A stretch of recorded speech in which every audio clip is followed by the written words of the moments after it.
leluhur Baklawi itu berkata bahwa rohnya para wali itu meliputi semesta alam.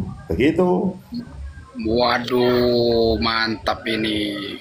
Hebat mereka membuat kuburan palsu. Ternyata ini dalilnya ya. Dalilnya dalam kitab An-Nahrul Maurud ya. Karya Habib Idris bin Umar Al-Habsyi 167, yang di atas itu 166. Silakan dilihat sendiri, kalau nggak percaya bagi muhibbin dilihat sendiri. Mantap. Mantap ya. Teruskan Yai. Korelasinya kepada Habib Lutfi. Makam Manu itu tadi, makam apa itu? Siapa itu? Habib Hasan itu. Jadi katakan Habib Hasan itu. Kalau untuk Habib Lutfi jumlahnya nggak kehitung, Bos. Banyak banget, Bos.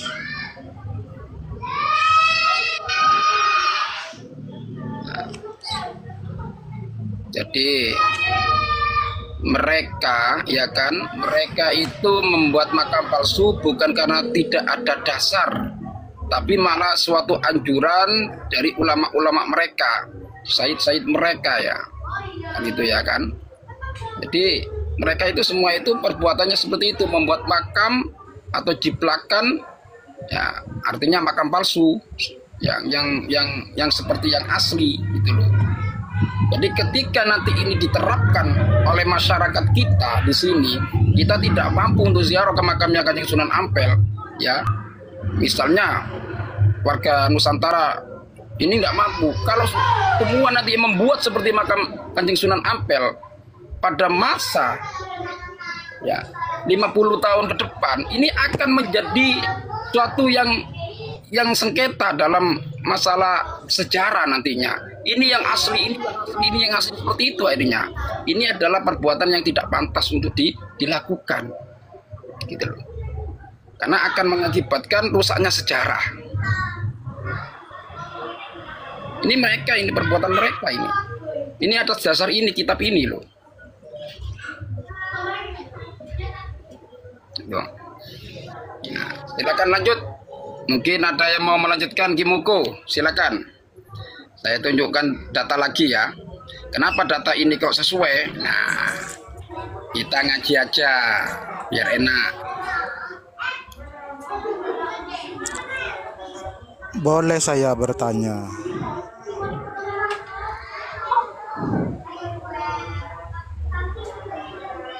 Kiai, boleh saya bertanya? Silakan. Ya, di dalam kitab tadi yang dijelaskan, pertanyaan saya, apakah semua penjelasan di dalam kitab itu salah atau hanya sebagian yang salah? Begitu. Kalau perbandingannya dengan yang saya tahu ya, di dalam Ahlus Sunnah wal Jamaah, di situ menjelaskan kalau kita berhalangan untuk ziarah ke makamnya, lebih baik ke makomnya saja, kan begitu. Mengirim Al-Fatihah begitu. Tidak harus membuat kuburan gitu. Betul. Ya, Yang tadi itu bahwa rohnya wali itu meliputi alam semesta, apakah itu salah, Kiai? Monggo. Ya salah lah Kang, itu nanti bisa merubah sejarah gimana sampean itu. Enggak, ini saya kan posisinya kan sedang bertanya. Ya, mantap. Gini ya, kan itu sudah dijelaskan di situ. Apakah benar cara-cara untuk menghadirkan roh, ya kan?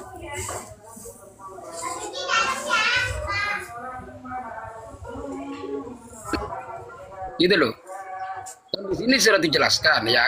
Setelah dia itu menduplikasi, ya kan, ayusakhisa dari hadzalikan nabi wal awil wali turata hasihi ya. bin saubi au nahwihi. Tsumma yastahdiru, tsumma yastahdiro, kemudian menghadirkan ruhaniyatahu, ruhnya. Apa ini benar cara-cara seperti ini? Menurut syariat benar enggak? Itu yang perlu dimasalahkan, gitu loh. Halo itu Kiai. Halo liah. Dan bisakah di dalam suatu syariat atau ilmu usul fikih, bisa enggak cara yang seperti ini dijadikan sebagai hujah? Tidak bisa ya. Ini yang perlu. Kalau kita teliti loh ya. Lama-lama karena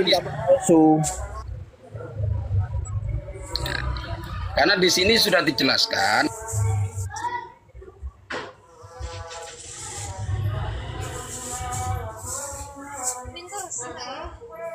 untuk jadikan suatu hujah dalam kitab ini Al-Bahrul Muhit fi Usulil Fiqih ya, Lizarkashi ya, Imam Zarkashi ya.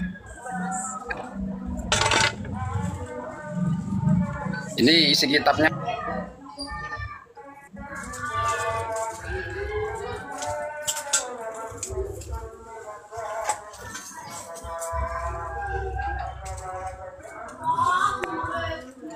Nah ini. Wong, makasih. Nah ini dasarnya ini ya. Ru'yan Nabi. Finaumi ala wajihuka il ustad Abu Ishaq yakunu hujjatu wa yarzamul amalu bih.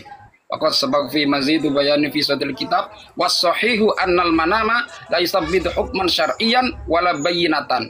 Loh, ini Nabi aja bertemu dengan Nabi dalam mimpi itu tidak bisa dijadikan hujah. Wa in kanat ru'yan Nabi haqqan.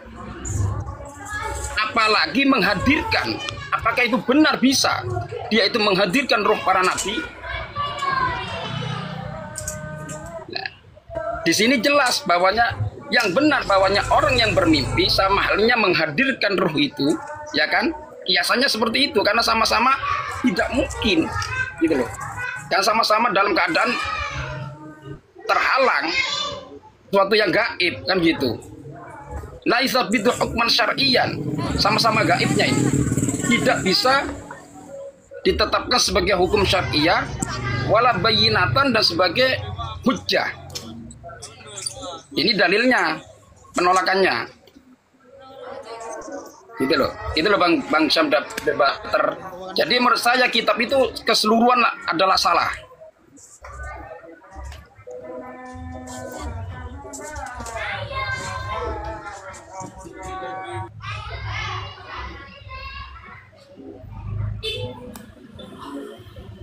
Kembalikan kepada penanya Bung Sam, kalau di kitab An-Nahrul Maulud tadi itu benar, yang mana yang benar? Apakah keseluruhannya benar atau gimana?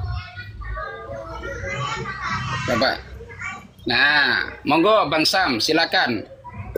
Jadi biar kita itu lebih untuk apa ya, lebih memahami, lebih mengkaji, ya kan, dan di bawah ini lebih yakin mana kebenaran itu yang sebenarnya kan gitu. Silakan Bang Sam. Nah ini dalilnya ini ya, ini data ya. Jadi kita itu harus pakai data ya. Udah nggak ada data itu.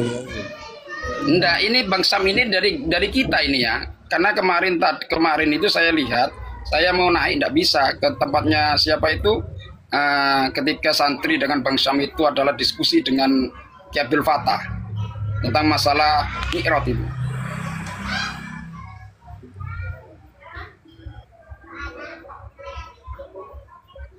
Monggo Bang Sam, narasinya atau membantah. Ini dari pihak kita Bang Sam ini, cuma dia itu agar supaya yang dibawa ini lebih paham gitu. kita kaji gitu loh. Monggo, mungkin pendapat dari Basmar dulu. Ya apa Mbak? Ya artinya kalau ruhnya wali, ruhnya nabi itu diyakini mumliatul wujud, bisa apa itu namanya, menyebar ke seluruh penjuru alam semesta. Yang jelas itu adalah ala qudrati wa irodatillah. kalau kita semua yakin atas kudrat iradat Allah bahwa ruhnya Nabi, ruhnya wali itu bisa terhubung atau dihubungi di seluruh semesta alam, mestinya tidak perlu kemudian menggunakan cara yang bersifat materi, di mana sifat materi itu sebagai copy paste, sebagai plagiat daripada materi yang memang ada di tubuh si wali tadi, di mana wali tadi itu dikebumikan atau dikubur. Nabi Muhammad SAW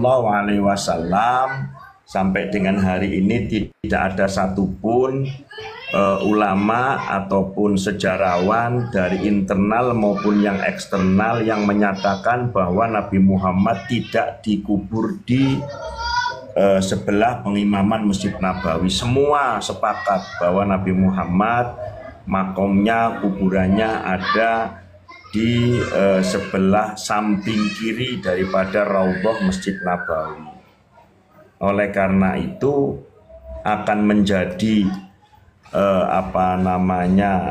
kesulitan kalau kemudian orang-orang mengikuti apa yang ada di kitab An-Nahrul Maurud. Orang Jawa Tengah bikin kuburan baru ala Nabi di Semarang, kemudian orang Jawa Timur bikin di 3 tempat, di Surabaya bikin 1, di Madura, Bangkalan bikin 1, di Tapal Kuda, Situbondo bikin 1, Jawa Barat nanti bikin di Bandung, Jakarta nanti di sebelahnya Monas. Itu akan tercipta berapa ratus, berapa puluh kuburan Nabi Muhammad SAW yang merupakan fotokopi daripada kuburan asli Nabi Muhammad, dan ini akan mengacau daripada keabsahan, keaslian kuburan asli Nabi Muhammad SAW. Allahumma shalli wa sallim alaihi wa sallam. Berarti itu ditinjau dari dampak ya. Mafsadanya kan ke sana.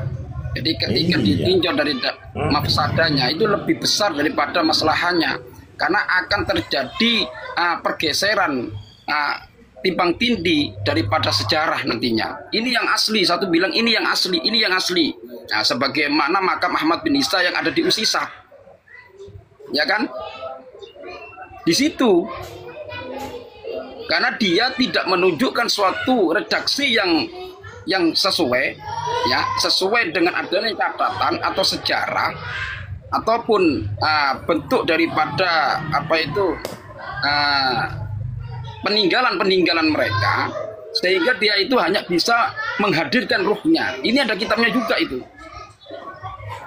Dan ditanya, ini benar nggak kuburan saya, kuburan Ahmad bin Isa? Ternyata Ahmad bin Isa menjawab iya. Nah, ini ada kitabnya. Apakah itu bisa dijadikan hujjah bahwa itu adalah kuburan daripada Ahmad bin Isa? Nah, kita tinjau daripada usul fikih tadi, tidak bisa, karena sama-sama perkara gaib. Apakah bisa dihukumi orang yang sihir itu? Si Qadhi menghukumi orang sihir? Tidak bisa, karena ini gaib, gitu loh. Dalam syariat kan nggak bisa.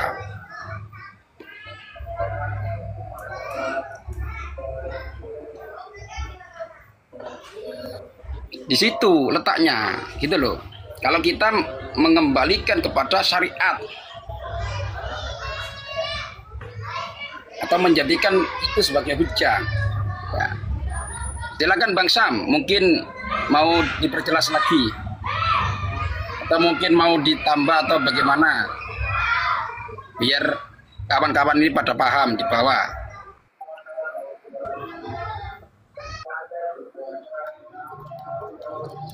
Tapi kalau ditinjau secara kaidah usul fikih ya Kang Luko ya, meninggalkan satu mafsadah itu lebih baik daripada melakukan 10 maslahat gitu ya. Ya, kalau kita meninjau mafsadahnya itu lebih besar daripada maslahannya, maka yang diunggulkan adalah maslahannya. Kan gitu.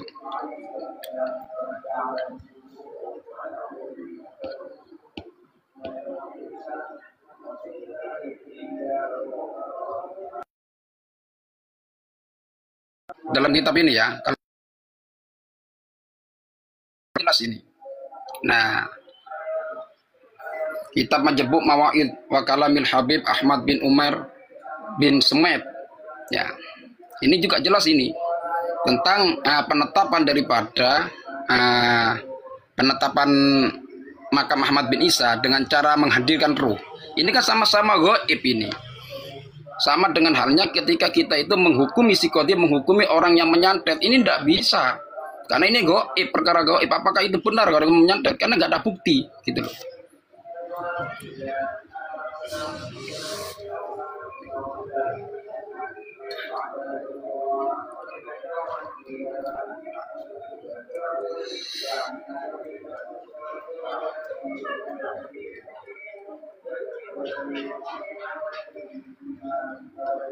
Silakan. Kalau yang ini saya selalu bertentangan, tapi ya bertentangan pun dengan logika yang kacau sebenarnya. Kalaupun dia itu pura-pura bertentangan juga, ya menggunakan logika yang kacau ndak bisa. Tetap nanti yang disalahkan para ambia dan para aulia nanti. Makanya ndak berani. Harus diikuti. Harus ini. Kalau saya mengikuti kitab yang tadi, yang mana Abdurrahman As-Segaf ini haji itu kan, lalu sampai tanah Jof dicegah oleh para ambia dan aulia. Itu kan, udah kamu hajinya ke Hadramaut saja. Nah itu tidak mungkin saya mengikuti, gitu loh. Karena kalau saya mengikuti lalu kemudian disalahkan oleh syariat, maka yang disalahkan nanti adalah ambia dan aulianya. Iya, betul. Para ahli hukum Nah, dan tadi ini mau menyikapi ya kalau silakan Bang Singong. nah iya, ulama hukum pun akan bingung nantinya bikin hukum kalau pakai tawil mimpi. Bagaimana untuk mau dinalarkan gitu loh. Kan bingung. Makanya kaidahnya Nabi saja, andaikan itu dari mimpi pun kan tidak disahkan oleh ulama fikih kan. Betul. Ya betul. Karena nanti orang itu bisa untuk membuat-buat kan gitu. Mau saya dapat mimpi, kan gitu akhirnya. Semua bisa berbohong. Disitulah tidak dibolehkannya menjadikan suatu mimpi itu sebagai hukum syariah atau sebagai hujjah. Sama halnya perkara yang gaib. Ini kan ranahnya perkara gaib itu kan. Maka demikian juga tidak bisa, gitu loh. Seperti halnya kasyaf itu kan gaib, ya kan. Dan badan mana yang bisa memverifikasi bahwa mimpi itu nyata, mimpi itu pernah terjadi gitu loh. Itu kan nggak ada badan yang seperti itu. Makanya nggak bisa itu diverifikasi mimpi itu meskipun ahli tafsir ya. Karena kalau takwil beda. Kalau takwil itu digunakan oleh para nabi kan gitu. Tapi kalau tafsir ya kita ini. Dan nggak bisa itu menggunakan tafsir pun nggak bisa karena mimpi bisa jadi sebuah kebohongan. Seperti kejadian Kanjeng Nabi yang memerintahkan kepada Sayyidina Umar ya, Sayyidina Umar apa Sayyidina Ali itu agar nanti ketemu sama siapa itu ya, yang ada tatonya, kok tato siapa? Yang ada belangnya di punggungnya itu. Wes Al-Qarni.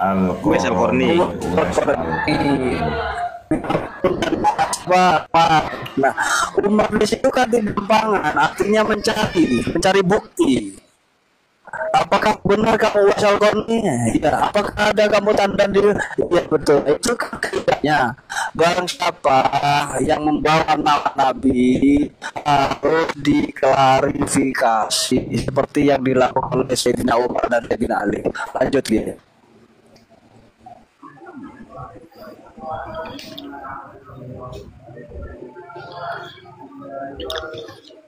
Jadi sama dengan kitab ini ya. Kitab ini menjelaskan tentang metode penetapan suatu kuburan dengan cara menghadirkan ruh secara gaib. Apakah itu bisa dijadikan suatu penetapan makam menjadi hujjah bahwanya itu makam itu adalah benar? Tidak bisa. Gitu loh. Sesuai dengan usul fikih tadi, dasar usul fikih tadi tidak bisa. Gitu loh.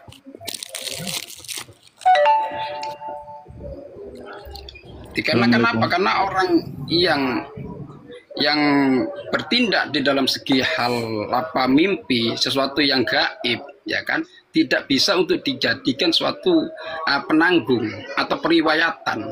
Gitu. Berarti kan tidak bisa untuk disebutkan itu sebagai hujah kalau sudah menuju kepada periwayatan. Tidak bisa. Ini makam ini saya dapat mimpi atau menghadirkan ruhnya, ternyata ini benar makam ini di sini. Karena di situ tidak bisa. Gitu. Karena nantinya akhirnya akan menimbulkan suatu kebimbangan. Gitu. Makamnya Nabi Hud kan juga diragukan itu Kiai. Udah modelnya kayak gini orang-orang itu.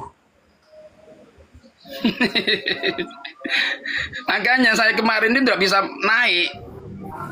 Gitu loh. Di tempat mereka itu. Assalamualaikum warahmatullahi Waalaikumsalam. Waalaikumsalam warahmatullahi wabarakatuh. Loh, kok turun? Mau tanya ya, apakah arwah itu bisa dihadirkan, itu benar apa enggak gitu loh. Ya, wallahu a'lam bishawab. Yang datang. Iya, sufinya Umar mendelik kan kayak gitu, menghadirkan roh itu. Haluliyah. saya nggak paham itu ya kan. Kalau menurut saya ya saya berdasarkan adanya kitab ya kan bahwa usul fikih dalam menjelaskan Imam Az-Zarkashi kan sudah menjelaskan sesuatu yang gaib juga di fikih dijelaskan ya. Tidak bisa seperti itu menghukumi orang yang sihir nggak bisa gitu loh. Karena sihir itu perkara gaib. Apakah itu benar apa enggak satu kejadian atas dasar sihir nggak bisa gitu loh.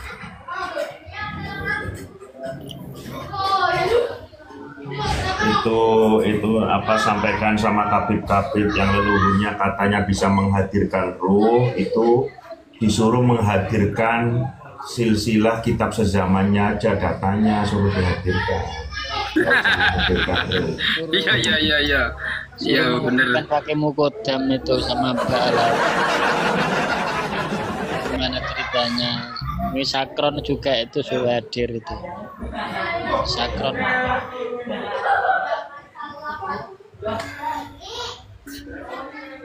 Ya mungkin Bendoro mau berpendapat, silakan Bendoro.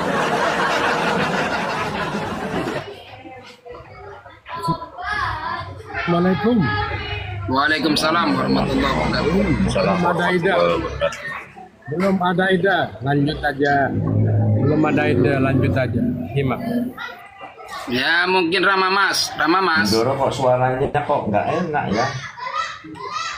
Sudah hilang. Suaranya pales ini malam ini kenapa? Apa enggak? Belum. Iya, lebih enak mode tua Bindoro ini. Bindoro ganti saja mode tua lagi. Belum buka puasa atau gimana? Jangan-jangan tadi itu nggak ada yang buat buka puasa. Capek. Udah kirim jauh. host, kasihan host.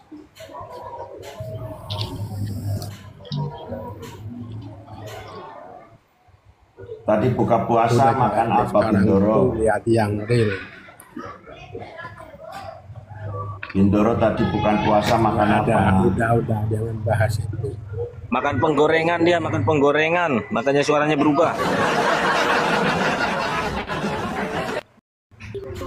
Mbak Wali. Kuburan. Ya, langsung Bindoro. Ya benar, memang apa ya namanya ya, kuburan dipindah atau menciptakan suatu yang dohir, yakni kuburan.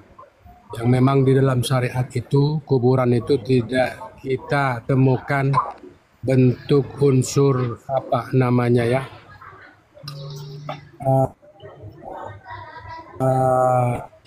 yang kita diwajibkan untuk ziarah kubur, yakni itu adalah sifatnya sunnah.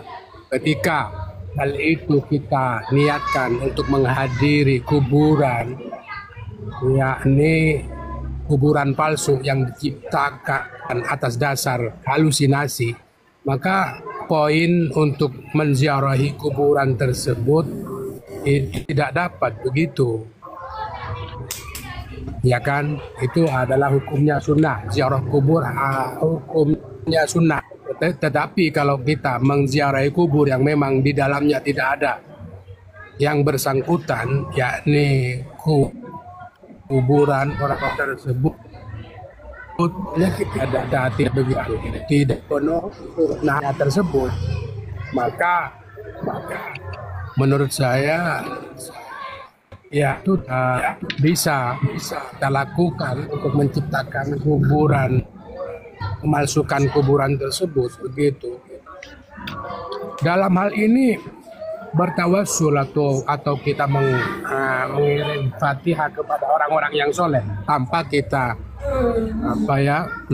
perantara kuburan menghadiri kuburnya secara langsung, itu boleh, sudah dapat unsur kesunahannya. Nah, ketika kuburan dipalsukan, mudaratnya tentu lebih besar dan itu akan menipu. Terjadi unsur-unsur yang membuat suatu kerancuan dalam hal sejarah.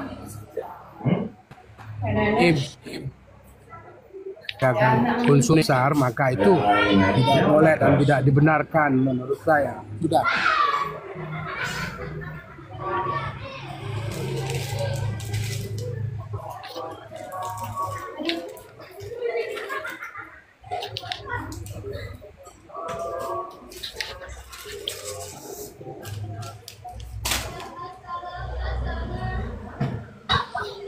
Izin turun ya, izin turun.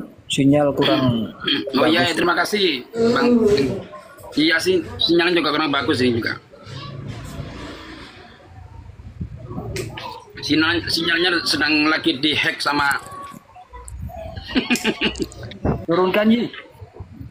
Assalamualaikum Oke. warahmatullahi wabarakatuh.